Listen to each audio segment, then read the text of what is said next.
بسم اللہ الرحمن الرحیم۔ سامعین، آج میں آپ کو مسواک کے خواص اور فائدے بتاؤں گا۔ معجم اوسط میں طبرانی نے حضرت ابن عباس رضی اللہ تعالی عنہ سے مرفوعاً روایت نقل کی ہے۔ مسواک کے مدرجہ ذیل فائدے ہیں۔ نمبر 1، مسواک سے منہ پاک اور صاف رہتا ہے۔ نمبر 2، اللہ تعالیٰ خوش ہوتا ہے۔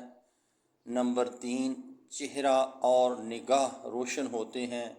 نمبر 4، جامع کبیر میں ہے کہ مسواک سے فصاحت بڑھتی ہے۔ نمبر 5، دانت صاف رہتے ہیں۔ نمبر 6، اللہ خوش ہوتا ہے۔ نمبر 7 پہ ہے منہ میں خوشبو رہتی ہے۔ نمبر 8، مسوڑھے مضبوط ہوتے ہیں۔ نمبر